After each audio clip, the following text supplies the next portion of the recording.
ሰበር ዜና በዚህ ሰዓት የደረሰ መረጃ የኢራን ብሔራዊ ደህንነት ምክር ቤት ጸሐፊ የሆኑት አሊ ላሪጃኒ በጦርነቱ መገደላቸውን የሀገሪቱ ከፍተኛ የደህንነት ምክር ቤት አሳወቀ። አሜሪካ በኢራን ላይ ለምታደርገው ሰፊ ዘመቻ የብሔራዊ ደህንነት ስጋት ተብሎ በይፋ የታገደው አንትሮፒክ ኤአይ መሆኑ ተገለጸ። ክቡራን የቻናላችን ቤተሰቦች በአሁኑ ሰዓት የደረሰን እነኝና ሌሎች አንኳር መረጃዎችን ወደ እናንተ እያደረሱ ያለው እኔ ሰብሮ ነኝ። ታዲያ ለዚህ ቻናል አዲስ ከሆናችሁ ሰብስክራይብ እያደረጋችሁ እስከ መጨረሻው ተከታተሉ። ምክንያቱም ሰብስክራይብ ስታደርጉ በቀጣይ የምለቃችሁ አዳዲስና ታማኝ መረጃዎች ቀጥታ በስልካችሁ ኖቲፊኬሽን አማካኝነት የማሳወቂያ ምልክት ይደርሳችኋል። የኢራን ብሔራዊ ደህንነት ምክር ቤት ጸሐፊ አሊ ላሪጃኒ በጦርነቱ መገደላቸውን የሀገሪቱ ከፍተኛ ደህንነት ምክር ቤት አሳውቋል። ላሪጃኒ የቀድሞ የኢራን ጠቅላይ መሪ አያቶላ አሊ ኻሜኒ ከሞቱ በኋላ ኢራንን በተግባር እየመሩ የነበሩ የሀገሪቱ ወሳኝ ሰው እንደነበሩም ይነገራል። በተመሳሳይ የኢራን ሀገር ባሲጅ የተሰኘው የታጠቀ ኃይል መሪ የሆኑት ጎላም ሬዛ ሶሊማኒ በአሜሪካና እስራኤል ጥቃት መገደላቸውን ቴህራን አረጋግጧል። የኢራን ፕሬዝዳንት መሱድ ፔዜሽኪያን በላሪጃኒ ሞት ጥልቅ ሐዘን ተሰምቷቸዋል ተባለ። ፕሬዝዳንቱ አክለውም ይህን ትልቅ ጉዳት መተካት እጅግ ከባድ ነው ሲሉ ተደምጠዋል። የኢራን ፖለቲካ ተንታኞች እንደሚሉት ኢራን በአመራር መዋቅሯ ላይ ከፍተኛ የሆነ ጉዳት ቢደርስባትም ጦርነቱን የማቆም ፍላጎት ግን የላትም ብለዋል።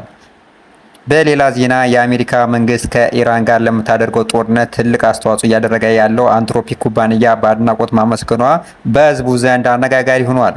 የትራምፕ ጦር በኢራን ላይ ለሚደርሰው ውድመት ይህን ክላውድ የተባለ የአይ ሞዴል በከፍተኛ ደረጃ እየተጠቀመት መሆኑን የዋሽንግተን ፖስት አመልክቷል። በዘመቻው የመጀመሪያዎቹ 24 ሰዓታት ውስጥ ብቻ ኤአይ ክላውድ ከ1000 በላይ ኢላማዎችን በመለየትና የጥቃት ቅደም ተከተል በማውጣት ከፍተኛ ሚና ተጫውቷልም ተብሏል። ክላውድ ከፓላንቲክ ሞቬን ስማርት ሲስተም ጋር በማቀናጀት ከሳተላይትና ከድሮኖች የሚመጡ እጅግ ግዙፍ መረጃዎችና በሰከንዶች ውስጥ በመተንተን ለጦር ጄኔራሎችና አዛዦች አፋጣኝ ውሳኔ እንዲሰጡ እያደረገ ነው ተባለ። ይህ ዜና በዶላር ጄት ትራምፕ አስተዳደር ከፍተኛ ግርምት ፈጥሮ እንደነበርና ለሀገር መከላከያ መጥፎ አመለካከት ያለው ይህ አንትሮፒክ ቴክኖሎጂውን ሙሉ በሙሉ በራሱ ቁጥጥር ስር ለማዋል ሲንቀሳቀስም ተስተውሏል ነው የተባለው።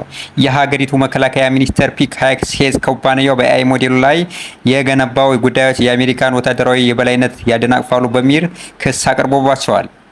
የአንትሮፒክ አምራች ኩባንያ እንደተናገረው ቴክኖሎጂው በራሱ ውሳኔ የሰብአዊ ጥሰት መፈጸም እንደማይፈልግ በመግለጽ ጥብቅ መከላከያ ሲያደርግ ቆይቷል። የአሜሪካ ፕሬዝዳንት ኩባንያውን ጎጂ አድርጎ ቢፈርጅም በኢራን ያለው ጦርነት ግን ያለ አንትሮፒክ ቴክኖሎጂ ውጤታማ መሆን እንደማይችል በአንክሮ ገልጸዋል።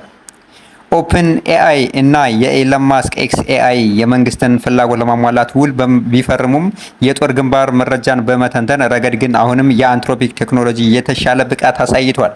በዚህም መንግስት በአንድ በኩል ኩባንያውን ቢቃወም ቅሉ ቴክኖሎጂውን ለጦርነት እንዲጠቀም ግዴታ ሆኖበታል።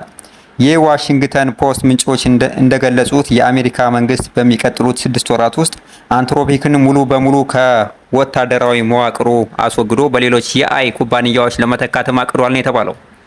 ቢሆንም የቴክኖሎጂ ባለሙያዎች የአይቲ ኤክስፐርት እንደገለጹት በጦር መሀል የአይ ሞዴልን መቀያየር በጠላት ሽንፈት ሊያደርስ ይችላልም የሚል ስጋት ነው እያጋሩ የሚገኙት። ክቡራን የቻናላችን ቤተሰቦች እስካሁን ከእናንተ ጋር የነበርኩኝ የሰብሮ ነኝ። ሰብስክራይብ፣ ላይክ፣ ሼር እያደረጋችሁ በቀጣይ ታማኝና አዳዲስ መረጃዎች እስክንገናኝ መልካም ተመኘው።